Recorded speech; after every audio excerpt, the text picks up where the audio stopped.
તો જુઓ અંદર જવાનો રસ્તો કઈ રીતનો છે મંદિરની અંદર. જુઓ કેટલું સરસ મંદિર છે. આ તો જુઓ આ છે બિલીવન. અહીંયા બિલીપત્રના અલગ અલગ વૃક્ષો. જો અહીંયા બોર્ડ મારેલું છે નક્ષત્ર વન, જો તમને દેખાતું હોય તો. અહીંયા જયરામ ભગત કરીને હતા, એમણે આ વસાયું ગામ. એ ગામ વસાયું પછી આ મહાદેવની સ્થાપના કરી. અને મંદિરના જીર્ણોદ્ધારમાં આપણે પુરાણ અને આપણા વેદ બંનેનો કોન્સેપ્ટ ધ્યાનમાં રાખ્યો છે. આ દરવાજાવાળું મંદિર બનાવ્યું.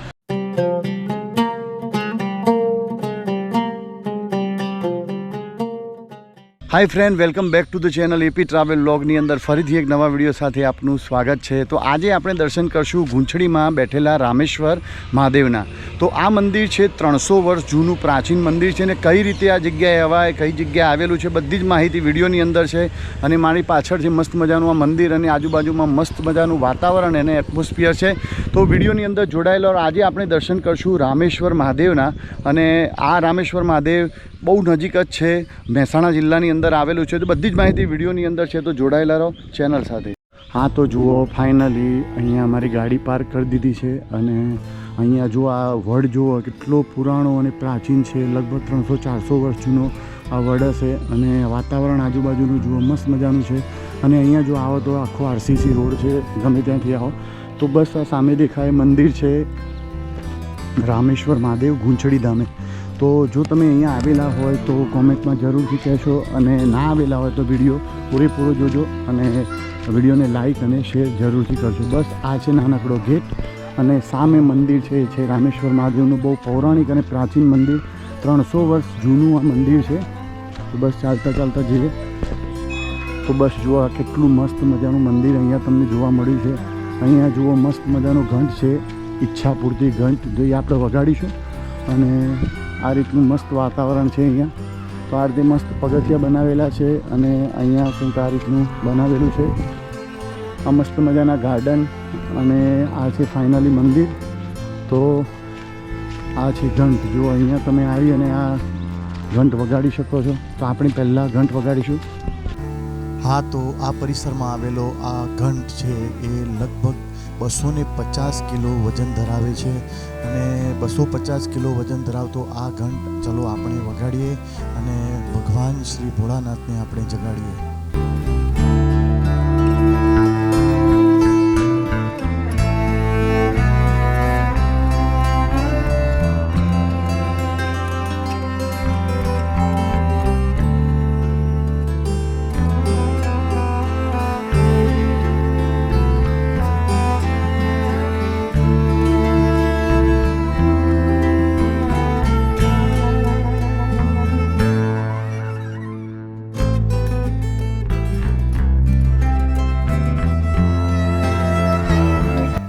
સમગ્ર ભારત વર્ષમાં ચારે દિશામાં પ્રવેશદ્વાર ધરાવતું એકમાત્ર શિવાલય છે. આધુનિક આર્કિટેક્ચર અને વાસ્તુશાસ્ત્રનો અદ્ભુત સમન્વય છે. તો ચલો અહીંયા ચપ્પલ ઉતારી અને આપણે મહાદેવના દર્શનની અંદર જઈએ. સરસ મજાનો ગેટ અહીંયા બનાવવામાં આવેલો છે અને મને તો બહુ જ ગમ્યો. જો તમને ગમ્યો હોય તો કોમેન્ટમાં જરૂરથી કહેશો. આપણે ફાઇનલી અંદર પહોંચી ગયા છીએ. અંદર પહોંચતાની સાથે જ જમણી બાજુ ગણપતિ મહારાજની મૂર્તિનું સ્થાપન કરેલું છે. તો બસ આપણે ફાઇનલી પહોંચી ગયા છીએ મંદિરની અંદર અને આપણે અંદર મહાદેવજીના દર્શન કરીએ. બહાર જુઓ નંદી બિરાજમાન છે અને મહાદેવનું અહીંયા સરસ સ્વરૂપ અહીંયા આપણને જોવા મળી રહ્યું છે. તો જે લોકો ઘરે બેઠા દર્શન કરતા હોય એ કોમેન્ટની અંદર ઓમ નમઃ શિવાય લખવાનું બિલકુલ ના ભૂલતા. ઓમ નમઃ શિવાય, ઓમ નમઃ શિવાય, ઓમ નમઃ શિવાય.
બસ તો પછી મંદિરના દર્શન કરી મહાદેવના અને બહાર નીકળ્યા અને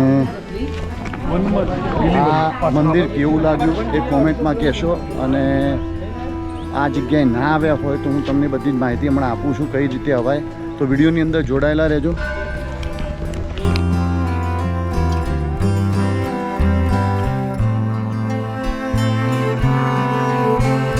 તો બસ જુઓ અહીંયા છે નક્ષત્ર વન અને નક્ષત્ર વનની અંદર આપણે જઈએ કઈ રીતનું બનાવેલું છે અને શું છે બધું જ હું તમને વિડીયોની અંદર બતાવું. જો અહીંયા બોર્ડ મારેલું છે નક્ષત્ર વન, જો તમને દેખાતું હોય તો મસ્ત મજાનું ડેવલપ કરેલું મંદિર છે અને અહીંયા આ છે બિલીવન.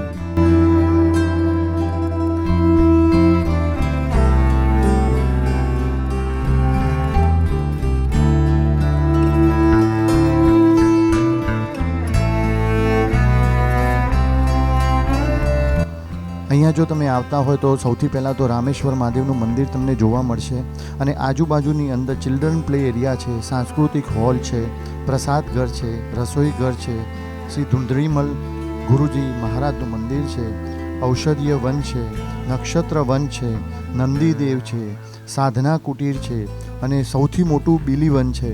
તો બીલી વનની અંદર 1500થી વધારે વૃક્ષો બીલીના છે. તો તમે આવતા હોય તો આ દરેક જગ્યાનો લાભ લેજો અને આ બધી જ વસ્તુઓ કદાચ એક જ સ્થળે તમને જોવા કોઈ જગ્યાએ નહીં મળે. તો બસ વિડીયોની અંદર જોડાયેલા રહેજો. વિડીયોની અંદર આગળ બતાવીશ કે કઈ જગ્યાએ આવેલું છે મંદિર. મંદિર કેવું લાગ્યું એ તમે કોમેન્ટમાં જરૂરથી કહેશો. આવું મંદિર તમે કદાચ નહીં જોયું હોય આટલું મોટું.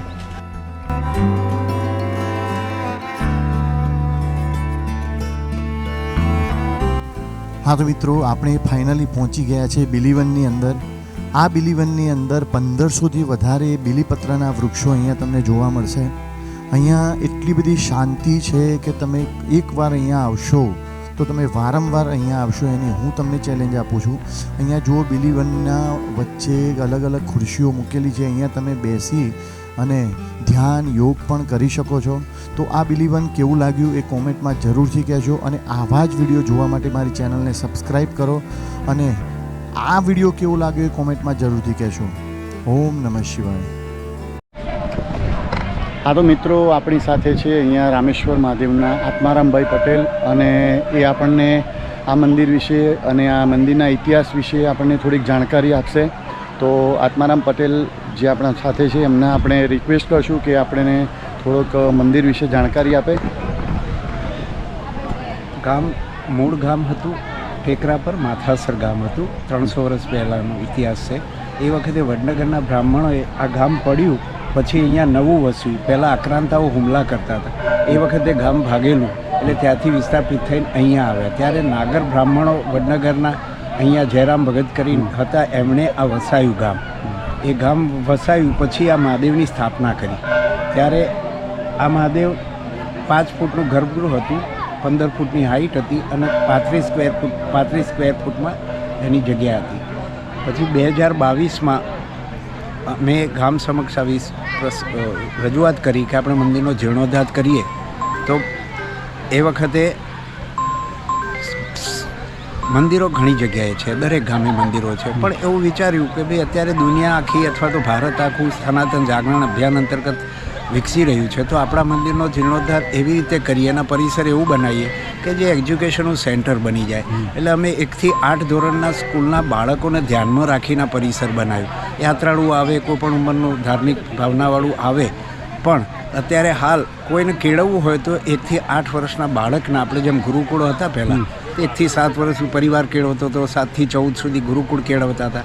તો આપણો સનાતનનો ઇતિહાસ શું છે, આપણું કહેવાય કે આપણા અસ્તિત્વનું શાસ્ત્રોક્ત મહત્ત્વ શું છે, આપણે કંઈ બનવા માટે સર્જાયા છીએ કે હોવાપણાને જાણીને પછી બનવા સર્જાયા છીએ. આનો મૂળ કોન્સેપ્ટ બાળકો જલ્દી સમજી શકે તો સનાતનની વાસ્તવિકતામાં પચાવી શકે અને ભારત કહેવાય કે સાચા અર્થમાં જે જૂનું પુરાનું ભારત હતું, આપણી સંસ્કૃતિ છે ફરીથી ઉજાગર થાય. એ કોન્સેપ્ટથી મંદિરનો જીર્ણોદ્ધાર કર્યો અને મંદિરના જીર્ણોદ્ધારમાં આપણે પુરાણ અને આપણા વેદ બંનેનો કોન્સેપ્ટ ધ્યાનમાં રાખ્યો છે. આ દરવાજાવાળું મંદિર બનાવ્યું કે જેથી ઋગ્વેદ, યજુર્વેદ, સામવેદ, અથર્વવેદ 4 12 વાળા 4 મંદિર બનાવ્યું પછી ધર્મ અર્થ કામ અને મોક્ષ પુરાણના જે 4 આપણા વિષયો છે એના અનુરૂપ આપણે 4 દ્વારવાળું મંદિર બનાવ્યું. મંદિરનું ગર્ભગૃહ છે આપણે 16 સંસ્કારોને ધ્યાનમાં રાખી અને 16 ફૂટનું બનાવ્યું અને હાઇટ છે 51 શક્તિપીઠને ધ્યાનમાં રાખીને 51 ફૂટની હાઇટ બનાવી. અને આપણે પંચતત્વોને બધા જાણીએ જ છીએ, એટલે કહેવાય કે ભૌતિક જગતથી દૂર રહેવું અને પોતાની જાતને જાણવી હોય તો કહેવાય સ્થૂળ તત્વથી દૂર, એટલે કે એની કોરિડોર એવી બનાવી કે જ્યાં ભૌતિક તત્વને તમે ઓછું જોઈ શકો, પણ મંદિરના ગર્ભગૃહમાં બેઠા તો આકાશ તત્વ જોડે તમે ડાયરેક્ટ ધ્યાન કરી શકો. એટલે ઉપરનો શિખરનો ભાગ આપણે ખુલ્લો ગ્લાસથી આવરિત કર્યો છે. અને બીજું પગથિયા છે જે મંદિરના છે, આપણે કહેવાય કે આપણા 5 વિષયો છે અને 5 વિષયોની જે 5 ઇન્દ્રિયો છે અને 5 ઇન્દ્રિયોના જે 25 વિષયો છે એમાંથી જ આપણે ભ્રમણ કરતા રહીએ છીએ, જીવન પૂરું કરીએ છીએ. તો આ 5 ઇન્દ્રિયો અને 25 વિષયો આપણે જાણીને એનાથી મુક્ત થઈને જ્યારે શિવની જોડે જઈએ તો આપણી આંતરિક યાત્રા ચાલુ થાય. એટલે સાચા અર્થમાં હું કોણ ને કેમ આવ્યો એ જાણવું હોય તો શિવના સાનિધ્યમાં જવું હોય તો આ બધા વિષયોથી મુક્ત થઈ અને આદિયોગીના સ્થાનમાં આપણે જવું. એ કોન્સેપ્ટથી આપણે આ શ્રીયંત્ર, એનો ઉપરથી ડ્રોન ઇમેજ જશો તો શ્રીયંત્ર છે. ત્યાર પછી શું સંપૂર્ણ આ પરિસર વાસ્તુશાસ્ત્રને ધ્યાનમાં રાખીને બનાવ્યું છે. એના પછી આપણે સામે છે એ નક્ષત્રવન બનાવ્યું. નક્ષત્રવન આપણે બધા જ જાણીએ છીએ કે પહેલાંના વખતમાં નક્ષત્રને એટલી પ્રાયોરિટી હતી કે બાળક જન્મે અને જો એ 27માંથી 6 ગણમૂળ નક્ષત્રમાં જન્મે તો એના પિતાએ બાળકનું મોં નહોતા જોતા. એના 22મા દિવસે એની પૂજા શાસ્ત્રોક્ત કર્મથી પૂજા થાય ત્યાર પછી એ મોં જોતા હતા. અને મોં 27માંથી 6 ગણમૂળ નક્ષત્ર છે, એમાં જન્મેલા બાળકમાં 4 ચરણમાંથી કોઈ એકનો રંગ બી બને ને એક રાજા બી બને, આવું શાસ્ત્રોક્ત કથન છે. એટલે આ આપણી સંસ્કૃતિ જ છે. તો ફરીથી આપણે એને જાણીએ અને એમાં આપણે જાણકારી થકી આપણે બી આપણા જીવનમાં ઉતારીએ, કારણ કે એના માલિક છે વિષ્ણુ ભગવાન. 27 નક્ષત્રના 27 વૃક્ષો છે, એના 27 આરાધ્ય દેવ છે. આપણે બધા જ જાણીએ છીએ કે આપણે ઓક્સિજન આપણને વનસ્પતિ જ આપે છે, ભોજન બી આપણું વનસ્પતિ જ છે, તો આપણા આરાધ્ય દેવ જ થયા. તો આ આરાધ્ય દેવની આપણે કેમ જીવનમાં આપણે એની સ્થાપના કરીએ, એની પૂજા ના કરીએ, એનો સહયોગ ના કરીએ, એની વાવણી ના કરીએ, એનું જતન કેમ ના કરીએ? એટલે આખું નક્ષત્રોની રચના કરી. અને પછી કે ભાઈ આયુર્વેદ વર્ષો પુરાણું શાસ્ત્ર છે. આજે અહીંયા આગળ કહેવાય કે આયુર્વેદમાં હાલમાં 42 આયુર્વેદની કોલેજ છે. આવા બધા જ છોકરાઓને 3rd યરના સ્ટુડન્ટ્સને જ્યારે ભણાવવા હોય ઔષધિ માટે તો જંગલોમાં લઈને જવું પડે, જુદા જુદા જંગલોમાં વનસ્પતિઓ શોધવી, જાણવી. તો આ બધા સ્ટુડન્ટ એક જ જગ્યાએ આવી અને 108 પ્રકારની ઔષધિનું બારકોડ ડિટેલ સાથે એ લોકો જાણી શકે. એટલે આપણે ઔષધ ગાર્ડન બનાવ્યો, ધન્વંતરી ઔષધ ગાર્ડન બનાવ્યો. એટલે બ્રહ્માંડના માલિક વિષ્ણુ ભગવાન, તો વચ્ચે આ દિવાળીએ વિષ્ણુ ભગવાનની પ્રતિમાની સ્થાપના થશે. અને ઔષધ ગાર્ડનના માલિક છે વિષ્ણુ ભગવાનનું બીજું સ્વરૂપ ધન્વંતરી, એટલે એમની પ્રતિમાની સ્થાપના થશે. એટલે આ આખું પરિસર કહેવાય કે ધર્મથી મંદિર જોડાયેલું છે, બ્રહ્માંડથી આપણે નક્ષત્રવન છે. આપણા ખોરાકના માધ્યમમાં કહેવાય કે ખોરાક ખરો પણ માત્ર ઔષધની માત્રામાં આપણે ખોરાકમાં એનું જતન કરીએ તો આપણે સ્વસ્થ રહી શકીએ. એટલા માટે ઔષધ ગાર્ડનની જાણકારી આપી. અને બધું ઈશ્વર પોતે તો આત્મનિર્ભર હોય, પણ આ પરિસર આત્મનિર્ભર ક્યારે બને? જે મોદી સાહેબ કહે છે કે ભાઈ આત્મનિર્ભર બનો, સ્વનિર્ભર બનો, તો આત્મનિર્ભર બનવા માટે મંદિર પોતાનું કોઈ એવું આયોજન કરે કે એના ઉપાર્જનમાંથી એનું મેન્ટેનન્સ ચાલે. એટલે આપણે 1551 બીલી વાવણી કરી અને એ બીલીમાંથી આપણે બીલીના પત્રમાંથી, બીલીના પાવડરમાંથી પાવડર બનાવીએ છીએ, બીલીના ફળમાંથી બીલવાદી જ્યુસ બનાવીએ છીએ. અને આ ગામનું ગોચર 900 વીઘાનું છે, એમાં ઘણી બધી ગળો છે. તો એ ગળોમાંથી ગળોનો પાવડર બનાવી અને એ આપણે વિતરણ કરીએ છીએ. અને હાલમાં નજીકમાં અહીંયા 15 વીઘામાં અશ્વગંધા છે, કાલ્મિક છે, શતાવરી છે, હાંડ સાકર છે, આવી બધી ઔષધિ જે મોંઘી છે, ઉપયોગી છે, એવી વનસ્પતિનું હમણાં વાવણી કરી છે કે નજીકના 4-5 મહિના પછી આ બધી જ વનસ્પતિઓ અહીંયા આપણને ઉપયોગમાં આપણે લઈ શકીશું, પબ્લિકને અવેલેબલ થશે. એટલે આ બધાની પાછળનું આયોજન માત્ર જાગરણ છે, સનાતન જાગરણ, અસ્તિત્વને ઉપલબ્ધ થવું, કંઈ બનવા પહેલાં હોવાપણાને જાણી લેવું, એના માટેનું આખું આયોજન છે. અને એમાં આજુબાજુના ગામના દાતાઓ, બહારના દાતાઓ બધાના સહયોગથી આ પરિસર સાકાર થયું છે. નજીકમાં એક તળાવ ડેવલપ કરી રહ્યા છીએ અને વચ્ચે જે જગ્યા છે ત્યાં થોડા કોટેજ અને પછી એક નાનકડું પંચકર્મ સેન્ટર અને એક ફિઝિયોથેરાપી સેન્ટર ડેવલપ કરી રહ્યા, જેથી કરીને લોકલ આવનારી પબ્લિક ત્યાં લાભ લઈ શકે. સરસ સરસ. આપણે રામેશ્વર મહાદેવની આ ઇતિહાસ વિશે જાણકારી લીધી. તો તમે જો વિડીયો જોઈ રહ્યા હોય તો આ મંદિરે અચૂકથી દર્શન કરવા આવજો અને આ મંદિર વિશે તમે જાણજો. વિડીયો જોઈ રહ્યા છો કઈ જગ્યાએ આવું એ બધી ડિટેલ્સ હું તમને આપું છું. હા તો મિત્રો, આપણે આ મંદિર વિશે બહુ મસ્ત જાણકારી લીધી. તો છેલ્લે હું તમને બતાવું કે આ મંદિરે તમારે પહોંચવું હોય તો તમે કઈ રીતે પહોંચી શકો છો. આ મંદિર જુઓ તો ગુંછડી ગામે આવેલું છે. તો ગુંછડી ગામે તમારે કઈ રીતે પહોંચવું? જો તમે અહીંયા આવવા માગતા હોય તો વિસનગર અને વિજાપુરનો રોડ ખરો, ત્યાં તમારે વિસનગરથી વિજાપુર રોડ ઉપર રંગાકોઈ ગામ આવે ને રંગાકોઈ ગામની અંદર તમે વળી જજો અને એ ગામની અંદર દરેક જગ્યાએ બોર્ડ મારેલા જ છે અહીંયા પહોંચવા માટે. ગુંછડી મહાદેવના બોર્ડ મારેલા છે તો તમે અહીંયા ઇઝીલી પહોંચી શકો છો. રોડ પણ સરસ છે, પાર્કિંગની વ્યવસ્થા પણ સરસ છે. તો અહીંયા તમે આવજો ચોક્કસથી અને આ મંદિરના અંદર આવી અને મહાદેવના દર્શન કરશો. તો આ વિડીયોની અંદર આટલું જ. મળીશું નવા વિડીયો સાથે. ત્યાં સુધી જય શ્રી કૃષ્ણ, જય અંબે, જય ભોલે.